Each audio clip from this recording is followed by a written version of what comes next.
The movie is Weapons, which was written and directed by Cregger. The film follows a community in the wake of the disappearance of school children who all happen to be from the same classroom. Late one night, at exactly 2:17 a.m., the 17 kids mysteriously get out of bed and leave their homes without a trace. The school teacher of the missing children, the police, and angry, concerned parents are left questioning who or what is behind the kids' sudden disappearance. I had no idea what to expect from this movie. I loved Barbarian, which was Cregger's 2022 directorial debut, so I had extremely high hopes for it, but the marketing for it was all extremely vague, so I just really didn't have a clue what this would actually be about. While this is for sure still a horror film, it also fits firmly into the mystery genre.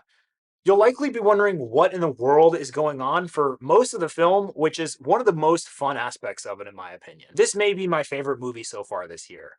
I absolutely loved it.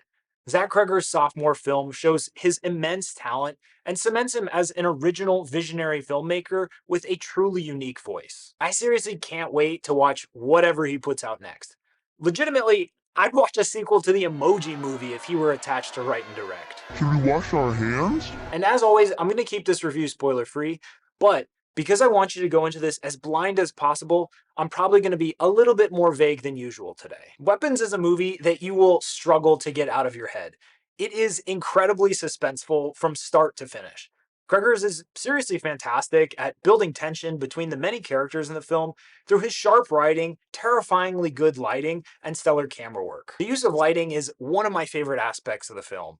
It turns the idyllic safety of suburbia into a horrifying nightmare, showcasing this primarily at night, where the majority of the lighting comes from weak porch lights that leave what's in the shadows entirely to the imagination. Weapon structure is like following a string of events that slowly starts to give you clues as you desperately try to figure out what's going on in this bizarre story until you get to the end and you realize that the string that you've been following is actually a fuse that's attached to a stick of dynamite that creates this explosive and crazy third act. I thought the pacing was superb. I was incredibly engaged the entire time, on the edge of my seat, and I think part of that was because the film has a somewhat unique format of storytelling that continues to build on the suspense with each scene. There are definitely a few moments of much needed comic relief that allow you to relax a little bit, but just as you start to relax, you're thrust back into the insanity of the plot. This movie also perfected the art of the jump scare. Every time it starts to fill you with dread and you start to brace for a jump scare, it manages to hypnotize you into letting your guard down just enough to hit you when you're least expecting it and absolutely scare the hell out of you. I'm afraid. The acting was some of the best I've seen this year.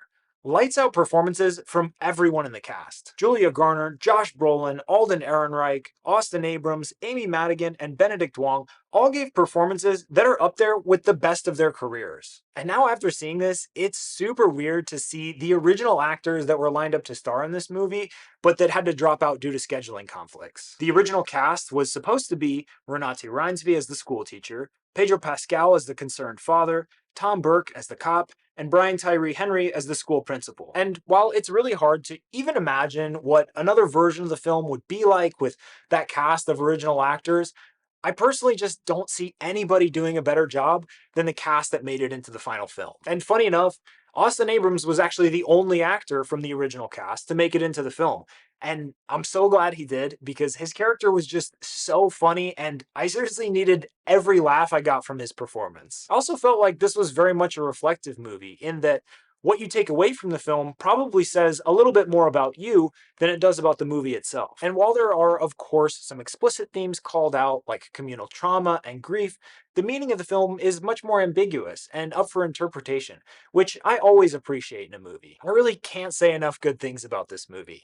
The mysterious and intensely dark plot, the impeccably eerie cinematography, the magnificent acting performances, and the deeply disturbing visuals made this one of my top films of the year. This is a film that is immensely fun to experience in a packed theater, so I absolutely recommend catching this one in a movie theater near you while you still can. So go watch Weapons. If you enjoyed this video, please like it, please share it with a friend, add a comment letting me know what you thought of this movie or what movie you think I should review next, and subscribe to my channel. I put out a movie review each week, so subscribe to stay tuned.